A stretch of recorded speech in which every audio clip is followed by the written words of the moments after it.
Today, we're going to learn 4 tips that actors and directors use to make their characters come alive in movies. But I'm actually going to show, not tell, how writers can use the same techniques to make their characters come alive in their stories. I love these techniques because when I sit down to write my novels, I imagine the characters in a scene and that I am the screenwriter or director trying to keep up as fast as possible to write down what they're saying and what they're doing and where the scene is leading to. I want to prevent info dumping backstories, so the author is just trying to get it over with all at once because the reader will just read it and forget about it. So here's a bad example. It pretty much states emotion in the backstory directly. The sting of her father's rejection brought back the same ache. It summarizes what the character is feeling instead of showing it through behavior. And while sometimes you can use this for quick clarity in your novels, it doesn't actually immerse the reader, and you're more telling the reader the character's backstory. While we can draw that out through the chapters along the story if it makes sense to the story so that the readers can figure that out. Actors express history of their characters through behavior. Now let me show you how to do this. So imagine this. Character who wants to be accepted.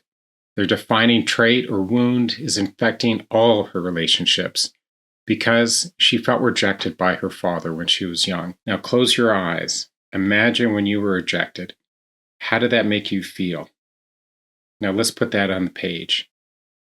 She laughed too loud, a beat too late.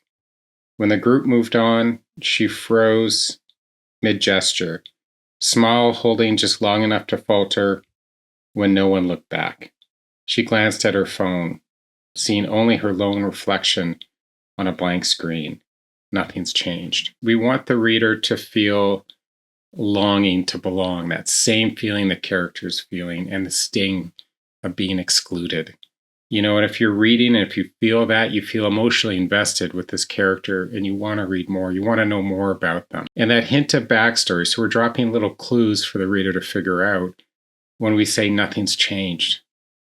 So obviously something in the past that has affected her that made her feel like this, longing to belong, that feeling excluded. So why this works well is that I'm trying to use behavior, timing, and body language to let the reader to infer what's going on emotionally. So she's laughing too late. So she's trying to fit in but doesn't. Frozen mid-gesture. So she's left out but tries to act unfazed. Or, the fake scrolling on a blank phone. She's pretending she doesn't care, but she really does. And she's trying to look busy. In reality, she's deep into her own thoughts. And I think, I could certainly relate to that. Now, you want to use any or all of these tips during key moments when you want your characters to feel real or layered. Emotional scenes, big moments, character introductions, turning points. Each of these gives you opportunity to find what the character wants in the moment and what stands in the way. So pick a goal, an obstacle, and a core quality. And a core quality can be pride, stubbornness, loyalty, kindness, anger, insecurity. Any one of those traits are very good. Then you want to show what the character says versus what they feel. So let's go for an example to make it clear. In this scene, this character wants to earn respect. Now, the obstacle is that the leadership ignores her, and she's very prideful. So she's a strong, proud woman, and that's important. And then let's try to figure this out. Again, this is a bad example, and I'm not suggesting you write like this. And then we just tell the emotion directly. Deep down, she was hurt. So the reader doesn't have to infer anything. We're just putting it on the page. So let's vary it up. The great thing, you can use dialogue to help convey some of this meaning, and it doesn't always have to be descriptive text. So how about I just do the work? If people notice, great. If not, whatever. She said, laughing. We're trying to convey here that she doesn't care. But as Darren turned away, her smile faltered, and her gaze flicked to the corner where the exec stood, using an M dash, still. No glance her way. We're using none of those keywords that we had in that first telly sentence where she was hurt or pretended not to care. But we showed that through her words, actions, and behaviors, but in a way that the reader needs to infer and they can experience firsthand. What I hope in the showy example, when you read that you actually felt a little bit of that too. And you imagine for yourself what that might feel for that character. Because we've all been there, seeking approval for someone and they're not providing it. So that's a very common way for you to build rapport with your readers and make them invested.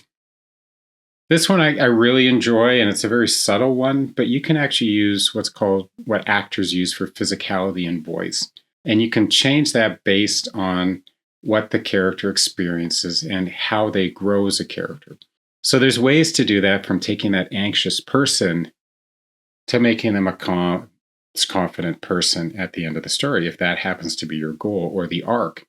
And we can do that with little clues throughout the story using physicality and voice. Let's flesh that out through a show, not tell example, where she has maybe rambling, disjointed thoughts, like a nervous physical reaction. She flitted about.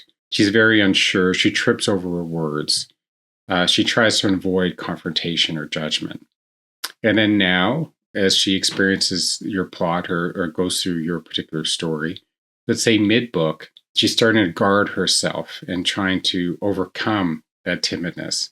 So what I like about the tripping over I'm fine is that she's not fully through that period of timidness, but she's growing. We don't have that same sort of disjointed phrasing we did at the start of the book, but now towards the midpoint of the book, there's still elements of it there. We're starting to drop some of that. And now let's dive into the end of the book, imagining that she's experienced a growth arc. She's no longer stuttering or tripping over her words, and she doesn't even have to try to explain herself. She just says what she wants and then leaves. And all that is conveyed through the change in how she evolved as a character, through what she said and how she held herself. So that's a phenomenal way that if your characters go through arcs in your story, try to imagine how that would affect their body or how they speak, and then slowly build in those changes throughout the novel. And the reader is going to sense it through how this person reacts. They're going to get an understanding that this person is changing, evolving, and growing. And you're not going to tell the reader that. You're going to show them through that actor's or character's behavior. Now, it's always fantastic if you can give your characters not only their arcs, but some sort of inner conflict. The actors live in those emotional contradictions. And as writers, we can show that internal tug of war. So we have that insight into what the character is actually really feeling and wants to say, but maybe doesn't say it. So when your writing is telling, you start summarizing and explicitly stating it something like this. So look at this particular example and think to yourself why this is bad. So now let's fix it. Here's a character that wants to tell the truth, but is someone that doesn't want to hurt the other person by doing so. And even though the truth can help, she's holding back. When a character almost says something but chooses silence, that's a very powerful moment we can use. And if we use an example like this tele example right here, if you look at that, we're just stating it. It sounds boring even, and something that I'm not going to invest in. And that showing just the physicality of that inner conflict and how that might affect a person and how they stand or react, the reader is going to feel that in their heart, and they're going to empathize with these characters. And it becomes a very poignant moment rather than just a summarized moment that a reader can just quickly read and ignore. We don't want them to scan your writing. We want them to read every word. And by leveraging these techniques that actors and directors use, and there's actually many more I can share if you want in other videos, but these are ways that we can make our writing more powerful. If you happen to like this video, click like and subscribe. Happy writing.